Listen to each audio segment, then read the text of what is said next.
So I feel that advantage is definitely to RedArchon right now. Yeah, we see Stim being researched for oxygen now, going to beef up those Marines a tiny bit, as now it looks like he's going to move out with this force. It's a pretty sizable force if he micros properly. He's got a lot of these Banshees, a lot of these Vikings. I'll have to see how it works out for him. He does still have this one factory at the top just making a bunch of Hellions, as now these Banshees are going in again for oxygen. There is a missile turret just being completed there, perfect timing for RedArchon, and it will deny the any harassment at the top expansion. Yeah, Oxygen just loves units that do harass. I'm surprised not to see half his workforce. He's got a couple of SCVs to repair, but quite often Oxygen will do these all-in attacks where he just strips out half his SCVs.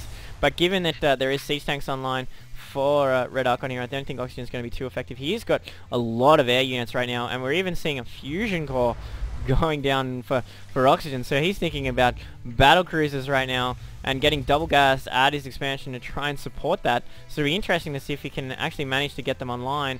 Meanwhile, RedArchon's just continuing to macro up, getting a nice defensive position, and really just trying to contain right now. It's going to see that Oxygen is in position there with that scout, so he needs to be careful not being caught out here. But he's just got turret placement really nice here, and he's just got a good mix of forces along with these siege tanks.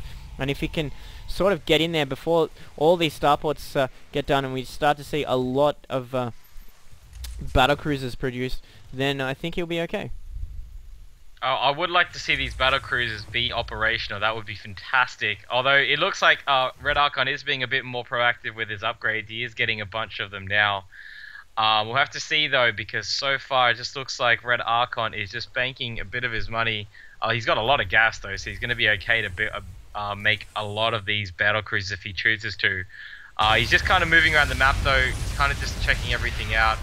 We'll have to see what happens in a couple minutes. Yeah, really late stim research there from RedArchon, which is probably a testament to the amount of damage Oxygen was, well, the amount of pressure he was applying. Wasn't really doing too much damage, but doing a lot of pressure in there, causing those upgrades to be delayed quite a bit.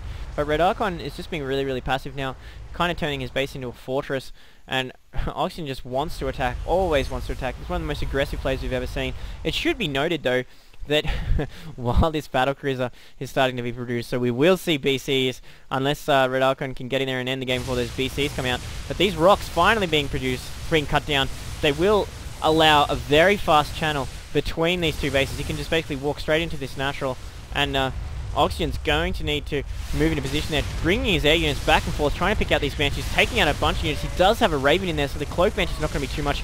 But now RedArchon is just brute forcing his way into this ledge, and he's going to be able to siege up, and Oxygen in preparation is pulling his SCVs off. The SCVs didn't pull off, just going pop there, and look, he's going to bomb this refinery and shut this down. This is pretty huge. Meanwhile, Oxygen's trying to counter, looking like he's going to head to this expansion of RedArchon's, but RedArchon's pulling back, leaving one siege tank to just do its business there. And now Oxygen is changing his mind. Scans going on from both players. Oxygen trying to re-establish himself in his own pocket expansion. But while this is going on, this is just lost mining time, and really huge and great for RedArchon. But there is a lot of battle cruisers being produced right now. All three starports pumping out the battle cruisers, and he has a lot of Vikings to support them, as well as a lot of Banshees. So this is going to be a huge air force for RedArchon to deal with. He does have a lot of Marines and quite a few Vikings, but he's invested heavily into these siege tanks. So it's just going to be a case of whether he exploits the window right now that he has, or whether he goes in while there's a lot of battle cruisers to deal with. Only one right now for this engagement. Oh, they're stimming up all the Marines, this massive force with all these Vikings just picking each other off. The battle cruiser does go down. There's just so many units for RedArchon. He just did a nice job there. Now there are some Banshees still cloaked, taking out a bunch of these RedArchon units. He might be able to pick off some of these siege tanks, as now a bunch of these battle cruisers now hitting the field. But there's only 2 battle cruisers and a whole bunch of these Marines and Marauders.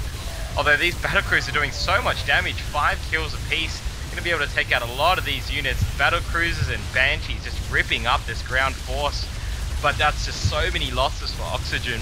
We'll have to see if he can recover, even though he does have these 3 hero battle cruisers. Did lose this expansion though, which is really massive, and he's going to have to do some monstrous damage with these 3 siege tanks. Surprised he's not using these SCVs to repair them. 2 of them are quite damaged, and you really need to have those hulls at maximum. This siege tank has been there for so long. Finally Oxygen knocks it down. Meanwhile, trying to do some harassment of his own, sending this factory in there to find out what's going on, but RedArchon picks that off, and these Banshees are going to get picked off by the scan as well. Really bad timing. He really needed them to support against the ground assault. They'll do so much damage to those Vikings, and looking like Oxygen's going to be passive in retreat. Don't like this. He probably couldn't have broken it anyway, but I feel that RedArchon been mining from his natural this whole time. He's able to get a bunch of Vikings, and the longer he waits, the less effective these battle cruisers are going to be.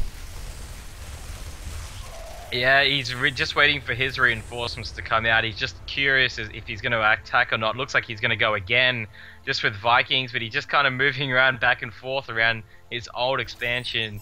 You're right, Seth. He really should attack while he can, because the longer this goes, RedArchon can just make such a huge anti-air force. He's already got this massive little Marine Marauder ball moving around, and so many of these Vikings. I count 12 Vikings there.